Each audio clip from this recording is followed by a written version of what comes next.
नमस्कार सभी को, मेरे प्रिय दर्शकों।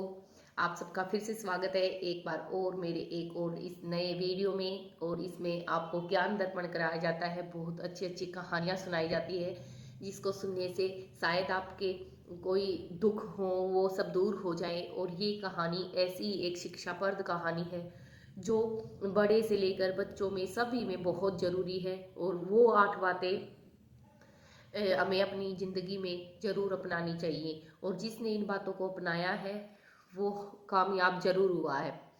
तो चलो इन सब बातों को हम एक कहानी के माध्यम से सुनते हैं। लेकिन उससे पहले एक छोटी सी रिक्वेस्ट है कि आप लोगों ने जिन्होंने भी अभी तक मेरे चैनल को सब्सक्राइब नहीं किया है वो मेरे चैनल को सब्सक्राइब कर ले और घंटी के बटन को भी दबा ले, ताकि आने वाली हर एक नई वीडियो की जानकारी आपके पास जल्दी से पहुंचे। तो चलो अब करते हैं शुरू। एक बार एक जंगल में एक मोर और एक मोरनी रहते थे। दोनों बहुत ही सुखी जीवन जीते थे। उनके 2 बच्चे थे। मोर खाना लेकर आता था, मोरनी बच्चों को खाना खिलाती थी। उनको दुखों से बहुत दूर थी, उनको दुखों का कोई एहसास नहीं था। और वो कहते हैं ना, जिनको दुख का एहसास नहीं होता उनको ज़िंदगी का तजुर्बा भी नहीं होता। लेकिन मोर बहुत समझदार था और मोरनी बहुत ही मतलब चंचल आप कह सकते हो। जैसे एक औरत के लक्षण होते हैं वैसे ही उस मोरनी के थे कि उसके पेट में कोई भी बात हजम नहीं होती थी। मोर उसको कोई भी अपनी बात बताता, मोरनी फटाक से जाकर जंगल के सारे पशु पक्षियों को वो बात बता देती थी। इस वजह से मोर और मोरनी में बहुत बार झगड़ा भी होता था।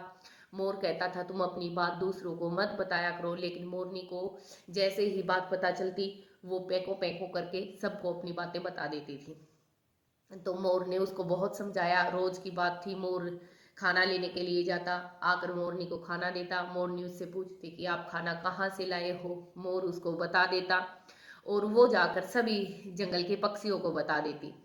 फिर वो पक्षी अगले दिन वहीं पर जाते और उसको अपना खाना बना लेते और मोर को एक और नई जगह तलाशनी पड़ती। जब मोर वापस घर आता तो वो आने के बाद फिर से मोरनी को कहता कि तुमने सबको क्यों बताया, अगर ऐसे ही चलता रहा तो एक दिन ऐसा आएगा कि हम लोग खाने के लिए तरसेंगे, खाने के लाले पड़ जाएंगे। लेकिन मोरनी ने नहीं सुनी और ना उसकी बात पर कोई अमल किया। जैसा चल रहा था वैसा ही चलता रहा। और जिस बात का डर था एक दिन वही हुआ। मोरनी ने सबको बता दिया। ऐसे धीरे धीरे करके मोर जहाँ से भी खाना लेकर आता था वो सारी जगह सभी पशु पक्षियों को पता चल गई और मोर को खाने के लाले पड़ गए। एक दिन मोर निकला और उसको कहीं भी खाना नहीं मिला तो वो उससे परेशान होकर वापस घर आया। आने के बाद उसने मोरनी से कहा कि आखिर वही हुआ जिसका मुझे डर था, तुमने सारी जगह सबको बता दी, अब ऐसी कोई जगह नहीं बची जहां से मैं खाना ला सकूं। तो मोरनी ने कहा कि अगर तुमसे खाने का प्रबंध नहीं होता तो ये लांछन मुझ पर मत लगाओ और मैं कुछ नहीं कर सकती, इसमें मेरी कोई गलती नहीं है। ऐसे ही दोनों में काफी देर तक झगड़ा चलता रहा। लेकिन मोर घर से निकल गया। मोर ने सोचा कि यहाँ अपना समय बर्बाद करने से अच्छा है कि मैं जाकर खाना कहीं ढूंढूं। वो बहुत हताश था, निराश था और ऐसे ही चलता रहा। चलते चलते एक सुनसान वीरान वन में वो पहुंचा। वहां पर एक साधु महात्मा पूजा कर रहे थे। उन्होंने मोर को आते हुए देखा और देखा कि ये बहुत दुखी है। कोई ना कोई तो कारण है जो मोर आज इतना परेशान है, वरना ये मोर चहकता रहता था, इसके चेहरे पर एक चमक होती थी। तो मोर सन्यासी ने मोर से पूछा, मोर क्या हुआ? मोर ने कहा, भगवान अब आपको क्या बताऊं, मैं बहुत परेशान हूँ। मेरी पत्नी ने मेरे साथ ऐसा किया है कि मैं किसी को बताने से भी शर्माता हूँ कि मेरी पत्नी ने ही मेरे साथ ऐसा किया है। तब सन्यासी ने पूछा कि ऐसा क्या हुआ है, अगर तुम मुझसे कहोगे तो शायद तुम्हारा मन थोड़ा हल्का हो जाए और मैं तुम्हारी कुछ मदद कर सकूं। तब मोर ने कहा कि ठीक है बाबा, अगर आप पूछ रहे हो तो मैं बताता हूँ। मैं जब भी खाना लेकर आता हूँ मेरी पत्नी के पेट में कोई बात हजम नहीं होती, वो जंगल के सभी पक्षियों को बता देती है और वो पक्षी वहां जाकर अपना कब्जा कर लेते हैं और मुझे नई जगह तलाशनी पड़ती है। तो ऐसा बहुत दिनों से चल रहा है और चलते चलते आज एक दिन ऐसा आया है कि हमें खाने के लाले पड़ गए हैं। तो सन्यासी ने कहा, बात तो बहुत गंभीर है, लेकिन अगर तुम्हें अपनी जिंदगी को संवारना है तो मैं तुम्हें कुछ बातें बताता हूँ जिन पर अगर तुम अमल करोगे तो जिंदगी में सफलता तुम्हारे कदम चूमेगी और तुम कभी भी परेशान नहीं रहोगे। अगर तुम अमल करो तो मैं तुम्हें बताऊं। तब मोर ने सन्यासी से कहा, हाँ महाराज, भगवान मैं तो वैसे ही इतना परेशान हूँ, हो सके तो मेरी कोई मदद करो। तब सन्यासी ने कहा, तो ठीक है, ध्यान लगाकर सुनो और वो जो आपकी जिंदगी में भी काम आएंगी वो बातें यही हैं। अब सन्यासी ने कहना शुरू किया, सबसे पहले तुम अपनी मजबूरियां दूसरों को बताना बंद कर दो। अगर तुम अपनी मजबूरियों को दूसरों को बताओगे तो वो तुम्हारी मदद करने की बजाय पीछे की तरफ से तुम्हारी टांग खींचेंगे और तुम्हें नीचा दिखाने की कोशिश करेंगे। हो सकता है वो तुमसे उल्टे जवाब भी दे, तो इससे अच्छा है झगड़ा बढ़ेगा और बहुत कुछ होगा। इससे अच्छा अपनी मजबूरियों को अपने तक रखो, दूसरों को कभी भी ना बताओ। आप लोगों के साथ भी कभी ना कभी ऐसा जरूर हुआ होगा, अगर हुआ हो तो कमेंट सेक्शन में कमेंट्स जरूर से छोड़ें। फिर सन्यासी ने कहा कि नंबर 2 और जो बहुत ही जरूरी है सबके लिए, वो है अपनी अतीत की बातें। अपने अतीत की बातें आप किसी से ना कहें, चाहे आपका कितना भी प्यारा हो, सगा हो, रिश्तेदार हो, भाई हो, बहन हो, पत्नी हो, उनसे आप अपने अतीत की बातें ना कहें, वरना जब भी कभी तुम समस्या में घिरे हुए होगे उस समय वो अपना बदला जरूर निकालेंगे और तुम्हें उन अतीत की बातों से ही नीचे दबाकर कहेंगे तुम कौन सा दूध के धुले हो। तो अपने अतीत की बातें आप किसी को भी ना बताएं। वो अतीत है, वो जा चुका है, उस पर अमल ना करें। अपने भविष्य के बारे में सोचें और आगे ही बढ़ते रहें। इसमें भी मोर ने हामी भरी और फिर सन्यासी ने तीसरी बात कही। सन्यासी ने कहा कि अगर तुम्हें अपने जीवन में सफल होना है तो भविष्य की रणनीति जो बहुत ही जरूरी होती है, अपने भविष्य की रणनीति किसी को भी ना बताएं। चाहे आपकी पत्नी ही क्यों ना हो, उसको भी ना बताएं कि आप भविष्य में क्या करने वाले हो।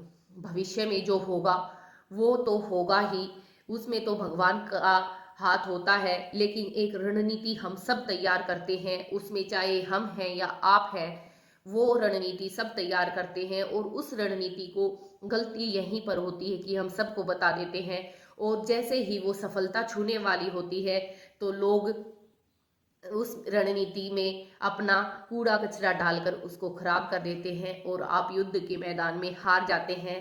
ये चीज मैंने भी सही है, अगर आपने भी सही हो तो इसके बाद अमल करें।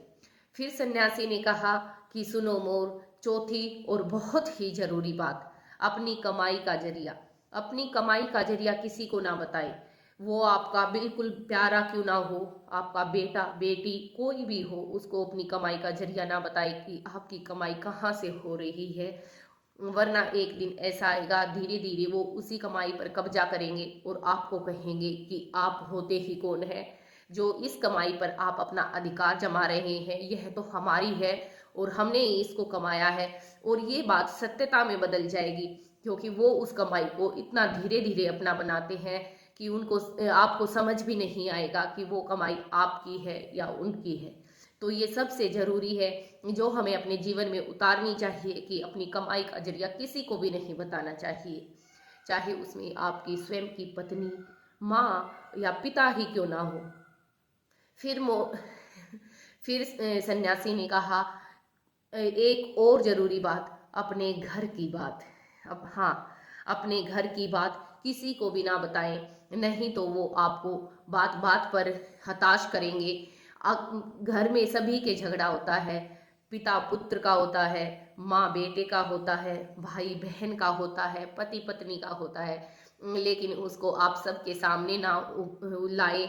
अगर आप उसको सबके सामने लाते हैं तो वो आपको कहीं भी बोलने का नहीं छोड़ेंगे और एक समय ऐसा आएगा कि आप किसी से बात नहीं कर सकोगे, नजरें नहीं मिला सकोगे और वो आपको तो नीचा दिखाएंगे ही, उल्टा आपके माता पिता, पत्नी, भाई बहन सभी को नीचा दिखाने की कोशिश करेंगे और जब वो समाज में बोलेंगे तो उनको यही कहेंगे कि तुम कौन से अच्छे हो, तुम्हारे घर में ये हुआ था, तुम्हारे घर में वो हुआ था, तुम ऐसे हो, वो ऐसा है, हमने सब देखा है। तो अपने घर की बात हो सके तो आप किसी को भी ना बताएं, उसको खुद से सुलझाएं। अगर सुलझे तो ठीक और ना सुलझे तो उसको अपने अंदर ही दबा दे, एक अतीत की तरह।